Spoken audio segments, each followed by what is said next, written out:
Beruntung saat sudah terdesak, tiba-tiba dari sebuah rumah, Jang Uk langsung menariknya. Hal itu pun membuat Mudok berhasil lolos dari kejaran Soyul. Di dalam sana, saat keduanya saling bertatapan, Jang Uk memberitahunya perihal bercak biru yang tersimpan di mata Mudok, yang mana bercak tersebut terlihat sangat jelas di jarak yang sangat dekat.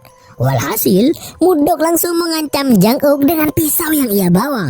Akan tetapi, Jang Uk balik mengancam bahwa pada saat ini Mudok sedang berada di Songrim, yang mana hal itu akan sangat mudah membuatnya ketahuan. Terlebih lagi, Jang Uk sangat dilindungi di tempat ini. Oleh karena itu, ia menyuruh Mudok tetap berpura-pura sebagai pelayan pribadinya agar ia selamat. Di sisi lain, Soyul yang masih terus berpatroli akhirnya menemukan wanita yang ia cari, yang tak lain adalah Mudok. Sehingga saat ia akan menyerangnya, Soyul dikagetkan dengan Jang Uk yang berada di sana dan malah melindungi Mudok.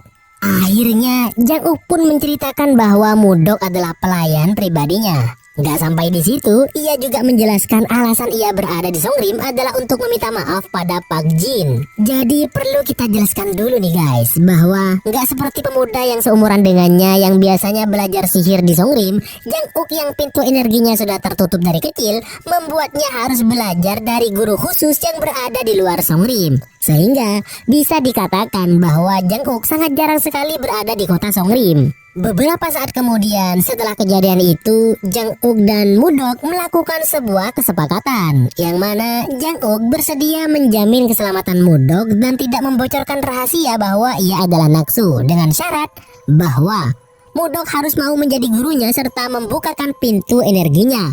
Namun Mudok menjelaskan bahwa tanpa pedangnya, ia nggak akan bisa membukakan pintu energi Jang Uk. Sehingga untuk yang pertama mereka harus mendapatkan pedang tersebut.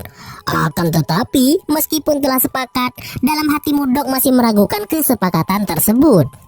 Sementara itu, Pak Jin yang mengetahui para penyusup sudah tidak mungkin terkejar, memutuskan untuk mengungkapkan keberadaan mata-mata penyusup yang ia duga sebagai pemindah jiwa, yang mana ia berspekulasi bahwa tidak mungkin orang di luar Songrim bisa masuk dan melewati tabir sihir jika tidak ada mata-mata yang diam-diam memasukkan mereka. Oleh karena itu, Pak Jin kemudian meminta bantuan kepada keluarga Jin, yaitu salah satu dari 4 keluarga terkuat di negara Daho, untuk mengungkap mata-mata tersebut, yang mana keluarga Jin memiliki semacam anjing hantu bernama Guigu, benih kuiku teretan, yang bisa mendeteksi sihir yang mencurigakan, termasuk juga pemindah jiwa.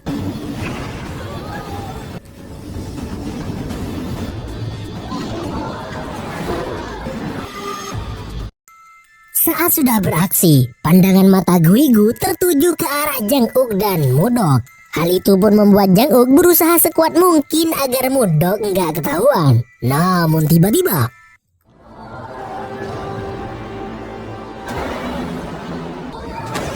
ya syukurlah si anjay tersebut nggak mengarahkan serangannya pada Mudok, akan tetapi kepada seseorang yang berada di belakangnya. Sehingga dengan hal itu terungkaplah bahwa salah satu bawahan Pak Jin adalah seorang pemindah jiwa.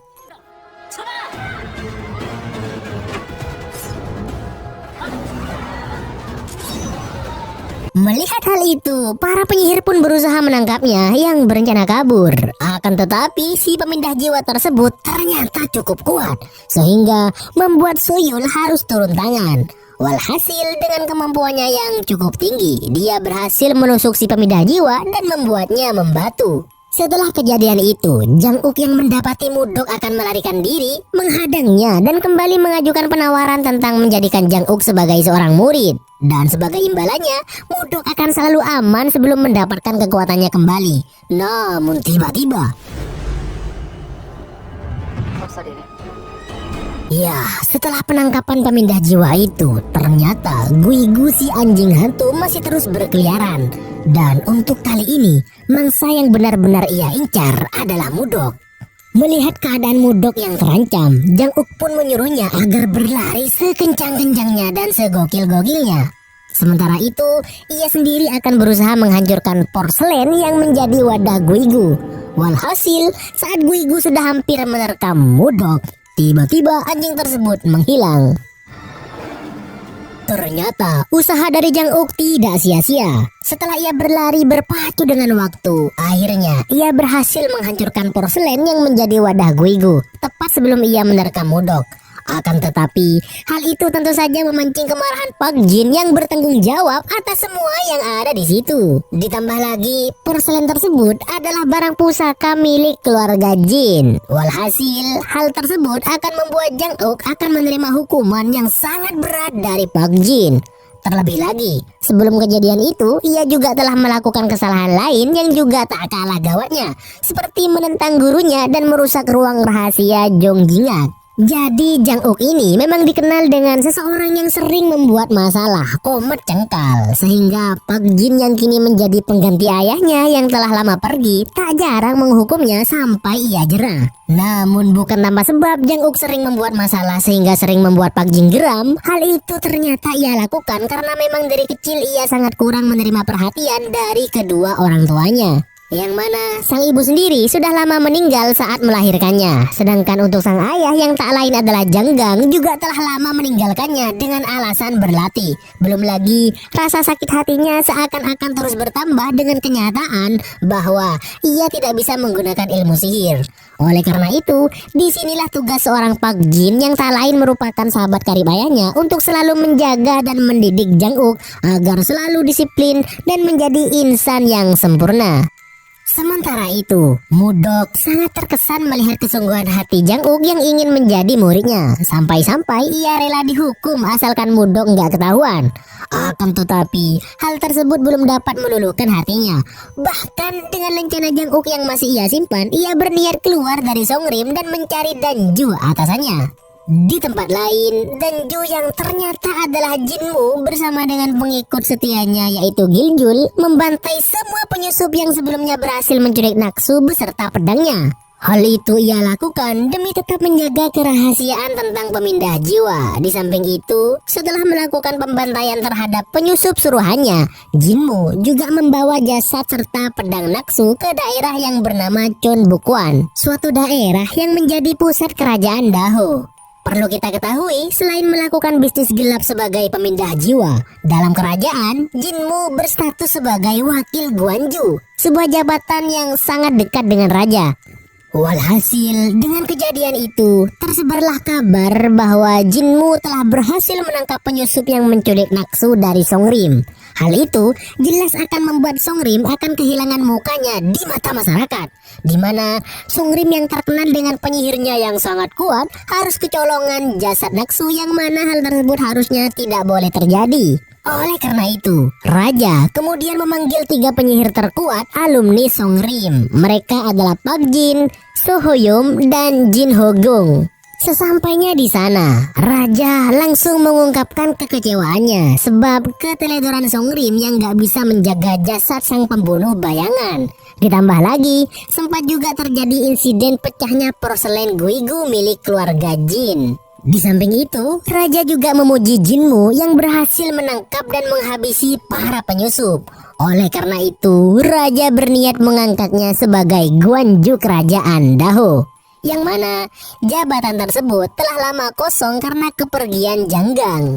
Mendengar hal itu, pihak Songrim langsung melakukan penolakan karena nggak ingin jabatan teman mereka yang tak lain adalah Janggang direbut oleh Jinmu yang saat ini masih berstatus sebagai wakil Guanju. Terlebih lagi, Janggang memiliki putra yang bernama Jang Uk yang harusnya lebih pantas menduduki jabatan tersebut. Pihak Songrim juga menambahkan bahwa kasus pemindah jiwa yang seharusnya menjadi tanggung jawab mereka akan bertambah sulit diungkap sebab tindakan ceroboh yang Jinmu lakukan. Ya, dengan dibunuhnya para penyusup tersebut tentunya akan sulit bagi Songrim untuk mengungkap kasus ini. Pasalnya, saat ini nggak ada saksi hidup yang bisa diinterogasi mengenai kasus tersebut. Mendengar hal itu, Raja akhirnya mempersilahkan Jinmu meminta hadiah lain selain menjadi Guanju. Walhasil, Jinmu pun akhirnya meminta agar jasad Naksu dibakar di depan Chonbukwan beserta pedangnya yang juga harus disimpan di kota pemerintahan tersebut. Sementara itu, Mudok yang berusaha menemui Danju akhirnya pergi ke tempat mereka biasa bertemu, yaitu suatu lembah di daerah Danhyanggok. Di sana, Mudok meninggalkan kertas yang bergambar lencana Songrim. Ia sangat yakin bahwa Danju akan mengerti pesan tersebut, yang mana apabila ada orang yang menjual lencana tersebut, maka dipastikan Naksulah orangnya yang kini berada di tubuh Mudok. Beberapa saat kemudian, ia menyalakan suar agar terlihat oleh Danju. Dan benar saja, asisten Danju yaitu Giljul tanpa sengaja melihat suar tersebut. Di mana ia sadar bahwa suar tersebut berasal dari Dan Yanggok, tempat di mana Naksu tinggal. Oleh karena itu, ia pun segera melapor kepada Danju yang tak lain adalah Jinmu. Hal itu pun membuat Jinmu tahu bahwa ternyata Naksu masih hidup dan kini berada di tubuh orang lain. Sehingga dengan perintahnya, Giljul dan kawan-kawan segera menuju tempat penjualan lencana tersebut untuk melenyapkan nyawa Naksu. Namun karena ternyata lencana itu telah dicuri oleh orang lain, maka otomatis yang bertransaksi dengan Giljul bukanlah Naksu yang ia incar. Sehingga Giljul dan anak buahnya telah melenyapkan orang yang salah. Sedangkan Mudok sendiri ketika menyadari lencananya telah dicuri, ia segera menuju ke tempat penjualan, di mana ia dikagetkan dengan Giljul dan kawan-kawan yang telah membawa mayat orang yang telah mencuri lencana tersebut. Sehingga ia menyadari bahwa saat ini Danju telah membuangnya. Hal itu juga dibuktikan ketika jasadnya yang dibakar di depan halaman Chun Bukuan, di mana setelah melihat Jinmu di sana, ia sadar bahwa ternyata identitas Danju sebenarnya adalah Jinmu. Tak lama kemudian, kita diperlihatkan masa lalu dari Naksu yang ternyata sudah yatim piatu dari kecil. Hal itu disebabkan karena kedua orang tuanya yang harus mati di tangan 4 penyihir terkuat Songrim saat itu. Mereka adalah Pak Jin, Sohoyum, Jin Hogong, dan yang terakhir adalah Janggang. Sehingga Naksu yang tinggal sendirian ditolong oleh Jinmu. Tidak hanya itu, Jinmu juga mendidiknya sampai menjadi penyihir yang sangat kuat seperti sekarang ini. Di tengah keputusasaannya, tiba-tiba Jang Uk datang dengan membawa pedang Naksu. Rupanya, dengan kecerdikannya, Jang Uk berhasil membujuk Jinmu agar memberikan pedang tersebut kepadanya. Singkat cerita, setelah sampai di rumah Jang Uk, dengan kekuatan sihir yang masih tersisa pada pedang tersebut, Mudok pun mencoba menyentuh pedangnya itu. Akan tetapi, ia gagal dan malah membuatnya sedikit terpental. Bahkan untuk menghunuskannya saja, ia nggak bisa. Hal itu pun membuatnya kesal dan putus asa. Sementara itu, Jang Uk yang juga melihat hal tersebut hanya bisa diam diliputi rasa kecewa. Pasalnya, kesempatannya untuk bisa membuka pintu energinya sudah benar-benar sirna. Saking kecewanya, tanpa sadar ia membiarkan Mudok yang berniat bunuh diri pergi meninggalkannya. Sesampainya ia di tempat tujuannya yang tak lain adalah Danau Gongcheon Daho, yang mana di situ merupakan tempat di mana jasad para pemindah jiwa bersemayam.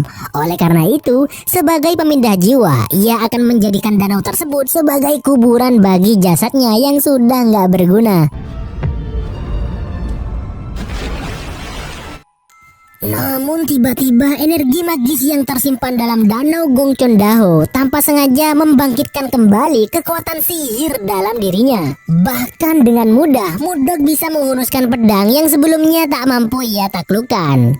Di tempat lain, setelah dipikir-pikir, Jang Uk merasa bersalah dengan mencampakkan Mudok hanya karena kekuatan sihirnya tidak kembali. Oleh karena itu, saat mendengar kabar bahwa Mudok sedang menuju Danau Gongcheon Daho, ia langsung menyusulnya ke tempat itu. Sesampainya di sana, Jang Uk sudah mendapatinya berada di pinggir danau dan mengacungkan pedangnya padanya. Akan tetapi, tak lama kemudian ia pingsan. Setelah sadar dari pingsannya, ternyata Mudok sudah berada di Sejukwon, sebuah klinik herbal milik Sohoyum. Rupanya, Jang Uklah yang membawanya ke sana serta mengobatinya. Tak hanya itu, Jang Uk juga memberikan Mudok obat tetes mata yang bisa menyamarkan bekas biru tanda seorang pemindah jiwa. Akan tetapi, setelah panjang lebar Jang Uk menerangkan pengobatan yang telah ia berikan, penglihatan Mudok malah terfokus pada pedang miliknya. Pasalnya, ia masih ingat bahwa ketika berada di dalam danau, sekilas kekuatan sihirnya kembali. Bahkan, ia sempat menghunuskan pedangnya di sana. Namun ketika sekarang ia mencobanya kembali, ternyata gagal. Oleh karena Karena itu ia berniat mencari seseorang dengan kekuatan sihir sebesar danau Gong Chondao untuk mengembalikan kekuatan sihirnya. Dan tanpa diduga, Mudok berencana untuk menjadikan Jang Uk sebagai orang yang nanti akan mengembalikan kekuatannya.